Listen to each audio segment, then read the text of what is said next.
Vous avez bien sûr déjà entendu l'expression « vivre comme des rois », mais après avoir découvert la reine du Qatar, vous voudrez peut-être vivre comme la royauté au sens le plus littéral. Nous vous présentons la femme dont la vie n'est pas seulement synonyme de luxe, mais de véritable influence. Avec un patrimoine personnel estimé à 15 milliards de dollars, elle ne se contente pas de conserver le pouvoir au sein de la famille royale, elle impulse également les tendances mondiales. Bienvenue sur la chaîne des plus riches. La vie de luxe. La Sheikha Moza bint Nasser n'est pas simplement la première dame du Qatar. Ce nom résonne dans les cercles les plus influents du monde. Elle estait la mère de l'émir régnant et la personnalité la plus en vue de la famille royale. Son raffinement et son style noble ne sont que la partie émergée de l'iceberg. Moza n'accompagne pas seulement son époux lors des rencontres officielles. Elle gère sa propre feuille de route, initiant d'envergure réformes dans les domaines de l'éducation, de la santé et des droits des femmes. Elle est devenue le symbole d'un leadership féminin progressiste dans le monde arabe et la manière dont elle transforme son pays suscite l'admiration même des observateurs les plus sceptiques. Sur son compte Instagram, elle compte plus de 830 000 abonnés. Mais derrière les belles images se cache une force authentique, tournée vers le changement positif. La future reine est née en 1959 au Qatar, mais a passé son enfance en Égypte et au Koweït. Son père, le cheikh Nasser ben Abdullah al-Misned, vivait en exil en raison de divergences politiques avec le régime. Quand Moza a eu 18 ans, elle est rentrée au Qatar et est devenue l'épouse de Hamad bin Khalifa Al Thani, celui-là même qui deviendra plus tard émir. Elle devint sa seconde épouse. Ensemble, ils ont élevé 7 enfants, dont l'actuel émir du Qatar, Tamim bin Hamad Al Thani. Mais par-dessus tout, c'est son intelligence et sa soif de savoir qui compte. En 1986, elle a obtenu une licence de sociologie à l'université du Qatar. Plus tard, elle a décroché un master en politique publique islamique à l'université Hamad bin Khalifa, ainsi qu'un doctorat honoris causa de l'université de la Commonwealth de Virginie. Et ce n'est que le début de la liste. Elle a également été honorée par la Texas A&M University, la Carnegie Mellon University, l'Imperial College de Londres et la Georgetown University. En 2007, elle a reçu le prix Chatham House pour sa contribution aux relations internationales. Puis, en 2009, elle est devenue membre de l'Académie française des beaux-arts. Oui, nous avons devant nous non pas seulement une femme élégante, mais une personnalité érudite reconnue dans le monde entier. La Sheikha Moza n'est pas qu'un simple ornement de cour. Elle est une actrice politique majeure. Son influence s'étend à la politique intérieure et extérieure du Qatar, et les initiatives diplomatiques qu'elle pilote ont renforcé les liens du pays avec d'autres États. L'une de ses créations phares est la Qatar Foundation, qu'elle a fondée avec son époux en 1995. Cette organisation à but non lucratif a pour mission de bâtir au Qatar une économie fondée sur le savoir. Au cœur de cette initiative se trouve la Cité de l'éducation, où sont implantés des campus de grandes universités mondiales, dont Cornell, Georgetown, Carnegie Mellon et d'autres. Ce ne sont pas de simples campus. C'est un véritable pôle intellectuel attirant les meilleurs chercheurs du monde entier. Lors de la remise du prix au George Bush pour l'engagement civique en 2013, la Sheikha Moza a souligné que la mission principale de la fondation était de promouvoir le savoir et la culture pour le bien de l'humanité tout entière. De plus, la Qatar Foundation investit activement dans la recherche scientifique, de la biomédecine à l'écologie. Elle a ainsi créé l'Institut de recherche biomédicale du Qatar et l'Institut de recherche énergétique et environnementale du Qatar. Leur objectif est de résoudre les défis mondiaux et d'innover dans les domaines les plus complexes. La Qatar Foundation encourage également l'entrepreneuriat via un parc scientifique et technologique et la Qatar Development Bank, fournissant aux jeunes entrepreneurs des fonds amorces, un mentorat et des ressources. Tout cela contribue à forger une économie diversifiée et durable dans le pays.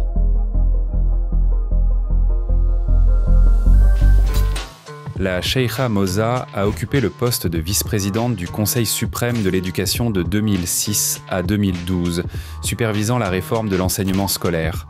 Puis de 2009 à 2014, elle a piloté les réformes du système de santé en tant que vice-présidente du Conseil suprême de la santé.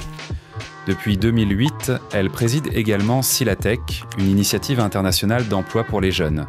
Silatek signifie « votre connexion » en arabe. Et derrière ce nom se cache l'ambition de créer des emplois réels pour des millions de jeunes. En 2021, elle a annoncé vouloir aider 2 millions de femmes et d'hommes supplémentaires à trouver un emploi dans la région et au-delà. Par ailleurs, la Cheikha Moza est présidente du Conseil suprême des affaires familiales et présidente de la Fondation pour la démocratie arabe. Elle s'engage activement dans la diplomatie culturelle et renforce les liens du Qatar avec les autres pays du Moyen-Orient. En 2002, elle a inauguré, aux côtés de l'émir de l'époque, le Weill Cornell Medical College de Doha. Cette faculté de médecine est réputée pour ses avancées scientifiques majeures, notamment dans le diagnostic du cancer du col de l'utérus. Elle siège également au conseil de surveillance du campus principal de Weill Cornell aux États-Unis. Mais Moza n'en est pas restée là. Elle a initié et dirigé le Sidra Medical and Research Center, un établissement médical ultramoderne dédié aux femmes et aux enfants. Les investissements dans ce projet ont atteint la somme vertigineuse de 7,9 milliards de dollars. Ce n'est pas un simple hôpital, mais un centre de recherche de classe mondiale, tourné vers l'avenir de la médecine. En 2012, la Cheikha Moza bint Nasser a fondé l'un des projets les plus ambitieux de son genre, la fondation Education Above All, AAAA. Cette initiative poursuit un objectif clair et puissant: offrir un accès à une éducation de qualité aux enfants les plus difficiles à atteindre dans les pays les plus pauvres, en zone de conflit, parmi les réfugiés et les démunis. La Fondation collabore avec l'UNESCO, l'UNICEF, les gouvernements, les ONG et la société civile dans plus de 55 pays. Son slogan « L'éducation de qualité est un droit pour tous ». Et ce n'est pas un simple mot d'ordre. Depuis sa création, l'EAA a déjà aidé des millions d'enfants à avoir accès à l'école et à une nouvelle vie. Moza supervise personnellement le travail de la Fondation et participe activement à ses projets. Dans ses discours, on ressent clairement sa conviction. L'éducation est la clé pour briser le cycle de la pauvreté et des conflits. C'est l'éducation qui permet aux sociétés de renaître et de bâtir un avenir stable. Depuis 2002, la Cheikha Moza est vice-présidente du Conseil suprême de l'éducation du Qatar. En 2003, El Arsa a été nommée envoyée spéciale de l'UNESCO pour l'éducation de base et l'éducation supérieure. Elle ne cesse de répéter: l'éducation n'est pas un privilège, c'est un droit fondamental. Un exemple marquant de son action internationale fut la création du Fonds international pour l'éducation supérieure en Irak, destiné à reconstruire les universités ravagées par la guerre. Ce projet a accordé des milliers de bourses à des étudiants et à des enseignants, leur permettant de poursuivre leurs études et leurs recherches. Puis, en 2016, la Cheikha Moza a été nommée défenseur mondial des objectifs de développement durable des Nations Unies, ODD. Elle en a pris pour mission de promouvoir l'éducation comme socle pour atteindre tous les autres objectifs, de la lutte contre la pauvreté à l'égalité des genres. Si vous pensez que tout cela est beaucoup pour une seule personne, c'est que vous ne connaissez pas encore Moza.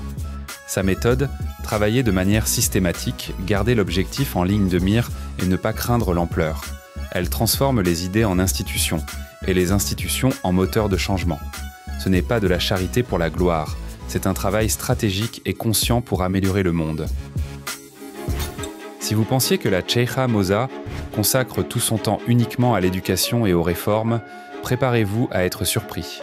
À 63 ans, elle demeure une icône de style, admirée et vénérée par les critiques de mode du monde entier. On la surnomme la femme la plus élégante du Moyen-Orient. Il n'est pas étonnant que Vanity Fair l'ait incluse dans son palmarès des femmes les plus stylées de la planète. Mais Moza ne se contente pas de porter de la haute couture, elle crée la mode. En 2012, elle a lancé Kayla, une marque de mode de luxe qui marie les traditions qataries au design contemporain.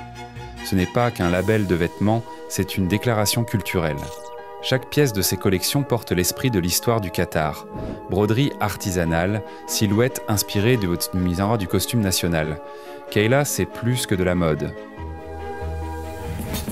L'intérêt de la Cheikha Moza pour la mode ne se limite pas à sa propre marque. Elle investit activement dans les grandes maisons internationales. En 2012, la famille royale qatari a acquis la légendaire maison italienne Valentino pour la somme impressionnante de 857 millions de dollars. Et 2 ans plus tôt, elle avait acheté le grand magasin londonien Harrods pour 1,6 700 millions de dollars, symbole du luxe mondial. La Cheikha Moza possède également Le Tanner, la marque française de maroquinerie fondée en 1898.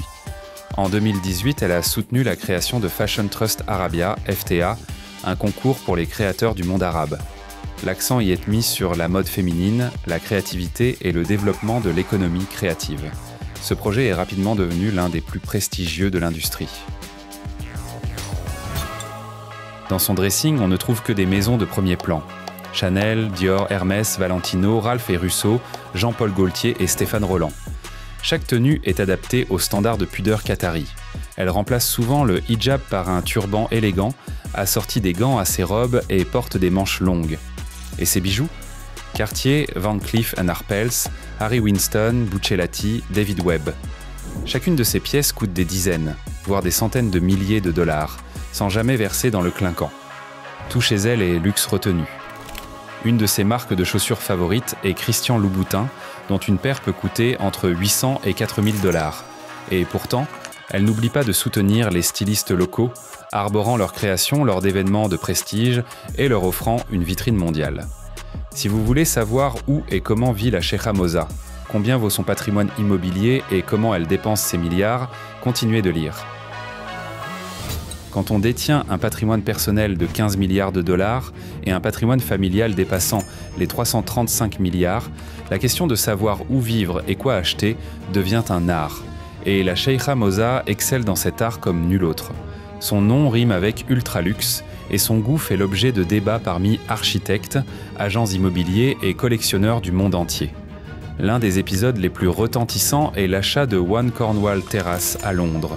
Pour 81 millions de dollars, elle a acquis cette demeure néoclassique de 2000 mètres carrés, dotée de 7 chambres, 11 salons de réception, d'une piscine, d'un spa et d'un salon de beauté privé. Mais elle ne s'est pas arrêtée là. Peu après, Tjarlelangt a racheté les 2 maisons voisines, Cornwall Terrace 2 et 3, ajoutant 14 000 pieds longs carrés d'espace habitable. Au total, cette propriété a coûté plus de 120 millions de livres sterling et le projet de la transformer en palais privé, estimé à 200 millions de dollars, a été bloqué par le conseil municipal de Westminster. Cela n'a toutefois pas empêché la famille Al Thani de posséder d'autres actifs d'envergure mondiale. 20% de l'aéroport de Londres Heathrow, le village olympique Victory Park, bâti pour les Jeux de 2012, ainsi que des parts dans des fonds immobiliers aux États-Unis, en Inde, en Malaisie, en Turquie, à Panama et au Maroc, d'une valeur supérieure à 210 millions de dollars. La Cheikha Moza affectionne les pièces d'ameublement sur mesure. Nombre de ses résidences sont meublées d'antiquités et de pièces de designers réalisées à la main dans des maisons européennes. Parmi ses préférences figurent Lalique, Baccarat et Fendi Casa. Elle possède également des collections d'art allant de l'art contemporain qatari aux toiles de maîtres occidentaux. D'après la rumeur, sa collection privée renferme des tableaux et des installations rares valant de 100 000 à plusieurs millions de dollars chacun. Dans une interview accordée à Vogue Arabia, la Cheikha a confié « Quand je suis fatigué, je vais dans mon dressing, c'est mon refuge mental. Je joue avec les tenues, j'essaie des combinaisons, j'expérimente. C'est ma façon de me ressourcer. » Il est impossible de ne pas remarquer qu'elle ne porte jamais la même tenue lors d'un événement officiel. Son style est une évolution continue, alliant élégance, identité culturelle et mode internationale. Je vous parlerai ensuite de son action humanitaire en faveur des droits des personnes en situation de handicap et de la manière dont elle a repensé l'approche sociétale de l'inclusion. La Cheikha Moza n'est pas du genre à se limiter aux grandes réformes politiques et éducatives. Elle est profondément investie dans le social, en particulier pour les personnes en situation de handicap.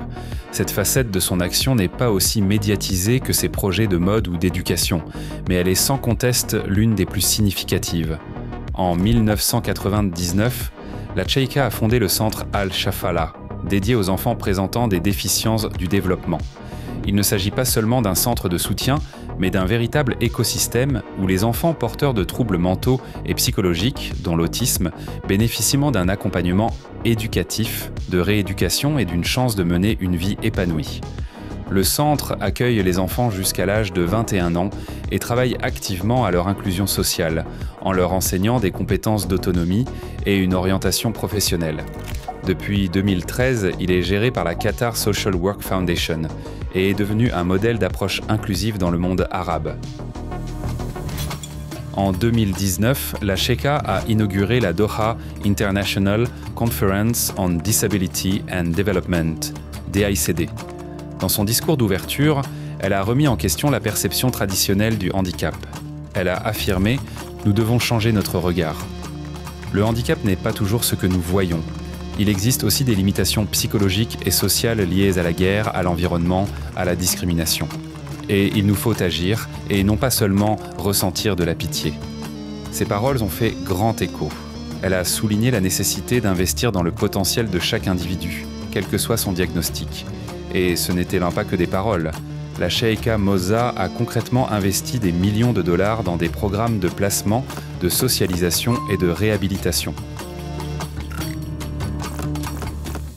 Si vous pensiez que la contribution de la Sheikha Moza s'arrêtait là, vous vous méprenez. Car elle ne se limite pas aux programmes sociaux, à la santé, à la mode et à l'éducation. La Sheikha Moza est l'un des principaux moteurs de la révolution urbanistique du Qatar. En 2008, elle a donné naissance à Msheireb Properties, une entreprise de promotion immobilière dont la vocation n'était pas seulement de construire des quartiers, mais de repenser le concept même de ville. Moza a présidé son conseil d'administration et, sous son impulsion, a démarré l'un des projets les plus ambitieux de la région, Msheireb Downtown Doha. Ce n'est pas un simple complexe résidentiel, c'est le premier quartier urbain durable au monde, conçu selon les principes de l'efficacité énergétique, des technologies innovantes et du design arabe traditionnel. Le projet couvre plus de 310 000 mètres carrés et combine harmonieusement des zones résidentielles, des bureaux, des institutions gouvernementales, des galeries et des musées, des parcs et des espaces piétonniers, des boutiques, des cafés, des restaurants et des centres culturels. Le quartier a été conçu selon la certification LEED, le standard international pour la construction écologique. L'utilisation de panneaux solaires, de systèmes de refroidissement intelligents, de technologies d'économie d'eau et d'éclairage automatisé fait de Msheireb Downtown la ville du futur. Pour la Sheikha Moza, Msheireb n'est pas seulement une question de durabilité ou d'esthétique, c'est une déclaration politique et culturelle. Elle démontre que le monde arabe n'est pas uniquement consommateur d'idées occidentales, mais qu'il peut créer ses propres modèles et les promouvoir à l'échelle mondiale. Ce projet est devenu un exemple pour les autres États du Golfe et de nombreux cabinets d'architectes internationaux considèrent déjà Msheireb comme l'école de l'urbanisme oriental moderne. En tant qu'épouse de l'ancien émir et mère de l'émir régnant, la Sheikha Moza Bint Nasser occupe une position unique. Elle n'est pas seulement la représentante de la famille royale, mais une diplomate de rang mondial, bénéficiant d'un poids personnel sur la scène internationale. Elle représente régulièrement le Qatar lors de visites d'État, de sommets, de forums de l'ONU et de mariages royaux. Et chacune de ses apparitions devient un manifeste politique et culturel. Vêtue de haute couture, mais avec retenue, elle incarne l'image d'une femme orientale alliant tradition et modernité, luxe et force discrète. Au sommet de l'ONU, on ne se contente pas de l'écouter, on la prend au sérieux. Elle n'hésite pas à aborder des sujets sensibles. Inégalité, accès à l'éducation, droits des femmes, enjeux climatiques, avenir du monde islamique. Son anglais est précis, logique et argumenté. Son style est devenu un modèle pour les femmes de tout le Moyen-Orient. Et son action inspire de nouveaux leaders, notamment des femmes, à prendre l'initiative dans les domaines de l'éducation, des sciences, de l'économie et des réformes sociales. Et maintenant, quand vous en savez plus sur elle, vous penserez sûrement que vivre comme la royauté ne se résume pas au palais et aux diamants. Il s'agit d'influence, de style, d'intelligence et de vision à grande échelle. Nous passons des amphithéâtres universitaires au marché de l'emploi. En 2008, la Sheikha Moza lance l'initiative Silatech, votre connexion, en arabe. L'objectif est simple et audacieux, connecter les jeunes du Moyen-Orient avec des employeurs du monde entier. Plus de 2 millions de jeunes hommes et femmes ont déjà bénéficié d'une opportunité de carrière, et Moza s'est fixé comme nouveau défi de doubler ce nombre. L'important, c'est que chaque poste soit évalué à sa juste valeur. Pas des statistiques papier, mais des salaires réels permettant de sortir des familles de la pauvreté. La médecine, ensuite. Imaginez le complexe futuriste Sidra Médecine, une aile d'acier de la superficie de 3 terrains de football, un utérus de verre étincelant où des robots distribuent les médicaments. Pour ce projet, la Sheikha Moza a alloué près de 8 milliards de dollars, une somme à laisser n'importe quel système de santé en suspens. La clinique se spécialise dans la santé féminine et infantile, tout en servant de centre de recherche pour élaborer des thérapies contre les maladies héréditaires répandues dans la région. Mais les ambitions de la reine ne s'en tiennent pas aux frontières du Qatar. En 2012, elle crée la fondation Education Above All, EAA, sous la devise « Une éducation de qualité est un droit pour tous ». Quel prix pour le rêve d'un enfant ? La fondation a déjà investi des centaines de millions de dollars pour remettre plus de 10 millions d'enfants sur les bancs de l'école dans 55 pays. Les programmes Educate a Child, PEIC et Alpha Kura ne se contentent pas de construire des salles de classe. Ils les protègent des attaques et reconstruisent les écoles en Irak, en Syrie et au Soudan. Les palais somptueux et les cliniques futuristes ne sont qu'une partie du tableau. Pour consolider le statut culturel du Qatar, la Sheikha Moza a pris sous son égide, en 2005, la Qatar Museums Authority. Sa mission ? Attirer les trésors de l'humanité vers Doha. Et ils affluent. La collection du Museum of Islamic Art abrite désormais un astrolabe syrien du IXe siècle. Et les ailes contemporaines du National Museum mettent en scène des installations de Damien Hirst d'une valeur de 50 millions de dollars. Mais la pièce maîtresse reste la boîte métallique façon gratte-ciel. Le National Museum of Qatar, conçu par Jean Nouvel. Sa façade miroite comme des dunes désertiques. Et le budget du projet atteignait 400 millions de dollars. Pour les véritables connaisseurs, la Sheikha Moza propose des visites VIP. On peut toucher la bague de la reine Hamida II, estimée à 15 millions de dollars, puis découvrir la sculpture en plein air de Richard Serra, résonnant tel un ancien gong. Le magazine Forbes n'oublie pas la reine. Sa place dans le classement des 100 femmes les plus influentes du monde a oscillé entre la 60e et la 70e position et Gulf Business l'a classée parmi les 5 arabes les plus puissants. Mais l'influence de Moza ne se limite pas au titre. Son nom figure dans les statuts de fonds internationaux et les campus qu'elle a fondés fonctionneront encore dans 50 ans lorsque les puits de pétrole ne seront plus qu'un souvenir. De longues années d'exil jusqu'au statut de reine la plus stylée de la planète, un parcours digne d'une épopée. Son histoire réunit tout. Des milliards investis, des universités oasis, des podiums de mode où chaque broderie murmure l'avenir et des quartiers bâtis à partir de rien pour devenir un jour manuel de technologie urbaine. Merci d'être resté jusqu'au bout. Si vous vous intéressez au luxe, au destin de célébrités et de personnes incroyablement riches, et plus largement à tout ce qui est cher et somptueux, abonnez-vous à la chaîne des plus riches. Et je vous recommande dès maintenant de regarder notre épisode précédent qui vient d'apparaître sur votre écran.